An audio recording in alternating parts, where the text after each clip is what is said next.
اب ہم آتے ہیں سیدنا صالح علیہ السلام کے قصے کی طرف۔ دن گزرتے گئے اور لوگ ایک بار پھر ابلیس لعین کے وسوسے میں آ کر کفر کی طرف پلٹ آئے، کیونکہ ابلیس کسی بھی شخص کو وسوسے میں ڈالے بغیر نہیں چھوڑتا۔ اس طرح ایک بار پھر کفر پھیل گیا، چنانچہ اللہ نے ان کی ہدایت کے لیے صالح علیہ السلام کو مبعوث فرمایا۔ یہ سمود کے پوتوں میں سے ایک عربی نبی تھے۔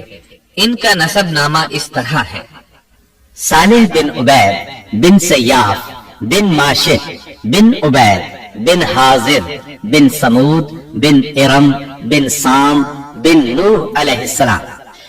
گویا صالح علیہ السلام کا تعلق قوم سمود سے تھا، اور یہ قوم قوم عاد کی نسل سے تھی۔ سمود کی قوم نے یمن کو خیرباد کہا اور جزیرے سے شمال کی طرف منتقل ہو گئے، پھر وہاں ہجر نامی ایک بستی میں جا ٹھہرے۔ قرآن کریم کی سورۃ الحجر اسی بستی کے نام سے موسوم ہے۔ قوم عاد کا تذکرہ سورۃ الحجر کے علاوہ سورۃ الاحقاف اور سورہ ہود میں بھی ہے۔ اللہ تعالیٰ سورۃ الحجر آیت 80 میں فرماتے ہیں: اور ہجر والوں نے بھی رسولوں کو جھٹلایا۔ ہجر قوم سمود کا مرکزی شہر تھا۔ اب وہ مدائن صالح کے نام سے مشہور ہے۔ یہ شہر مدینہ منورہ کے شمال مغرب میں 380 کلومیٹر کے فاصلے پر واقع ہے۔ یہ لوگ بھی پہاڑوں کو تراش کر گھر بناتے تھے۔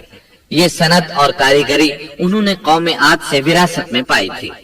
اللہ تعالیٰ سورۃ الفجر آیت 9 میں فرماتے ہیں: اور قوم سمود کے ساتھ کیا کیا جنہوں نے وادی میں بڑے بڑے پتھر تراشے تھے۔ قرآن مجید میں اللہ تعالیٰ ایک مقام پر فرماتے ہیں: اور ہم نے قوم عاد اور سمود کو غارت کیا جن کے بعض مکانات آپ کے سامنے ظاہر ہیں۔ ان کے مکانات ان کی تباہی سے لے کر اب تک موجود ہیں۔ شام کے راستے میں خیبر، تیماء سے تبوک تک قوم سمود کے آثار پائے جاتے ہیں۔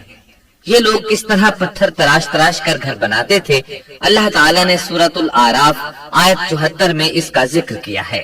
اس وقت کو یاد کرو جب اللہ تعالیٰ نے تمہیں قوم عاد کے بعد جانشین بنایا اور تمہیں زمین پر رہنے کا ٹھکانہ دیا کہ نرم زمین پر محل بناتے ہو اور پہاڑوں کو تراش کر ان میں گھر بناتے ہو۔ سو اللہ کی نعمتوں کو یاد کرو اور زمین میں فساد مت پھیلاؤ۔ یہ آیت ان کی طاقت، جسم کی صلاحیت اور ماہر فن ہونے پر دلیل ہے۔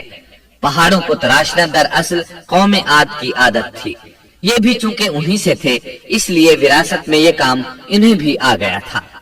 جس طرح اللہ نے عاد کو اپنی نعمتوں سے نوازا تھا، اسی طرح سمود کو ان سے بڑھ کر نعمتیں دی تھی۔ اللہ تعالیٰ صالح علیہ السلام کی زبانی ان سے فرماتے ہیں: اے قوم سمود، کیا تمہیں ان چیزوں میں بے فکری سے رہنے دیا جائے گا، یعنی باغات، چشموں، کھیتوں اور کھجوروں میں جن کا خوشہ ملائم ہے، اور تم پہاڑوں کو تراش کر پرتکلف گھر بناتے ہو؟ بس اللہ سے ڈرو اور میرا کہنا مانو۔ لیکن ان لوگوں نے ہر طرح سے قوم عاد کی پیروی کی، نصیحت پکڑنے کی بجائے بتوں کی عبادت شروع کر دی۔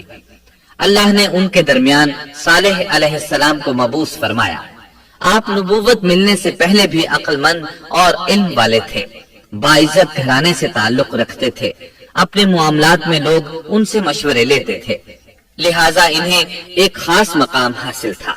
لیکن جب آپ نے انہیں ایک اللہ پر ایمان لانے، اس کے سوا کسی کی عبادت نہ کرنے کی دعوت دی تو ان کا ساتھ چھوڑ گئے۔ جواب میں ان سے کہنے لگے: اے صالح، اس سے پہلے تو ہم تجھ سے بہت کچھ امیدیں لگائے ہوئے تھے۔ مطلب یہ کہ پہلے تو ہمارے نزدیک آپ کا بہت مرتبہ تھا، مقام تھا، ہمیں آپ سے بہت امیدیں تھیں، لیکن آپ نے تو یہ باتیں کہہ کر ہماری ساری امیدوں پر پانی پھیر دیا۔ ان کے اس جواب کے باوجود صالح علیہ السلام انہیں اللہ کی طرف بلاتے رہے اور ان سے کہتے رہے: اے میری قوم، اللہ کی عبادت کرو، اس کے سوا تمہارا کوئی معبود نہیں۔ تمام انبیاء کی اپنی اپنی قوم کو یہی دعوت تھی کہ اے لوگو، اللہ کی عبادت کرو، اسی نے تمہیں زمین سے پیدا کیا ہے، اسی نے تمہیں زمین میں آباد کیا ہے، اس سے معافی طلب کرو، یقیناً میرا رب قریب ہے اور دعاؤں کو قبول کرنے والا ہے۔ اے میری قوم، تم نیکی سے پہلے برائی کی جلدی کر رہے ہو، اللہ سے معافی کیوں نہیں مانگتے کہ تم پر رحم کیا جائے؟ اللہ سے ڈرو، میری اطاعت کرو، حد سے گزر جانے والے بے باک لوگوں کی اطاعت سے باز آؤ، وہ ملک میں فساد پھیلا رہے ہیں اور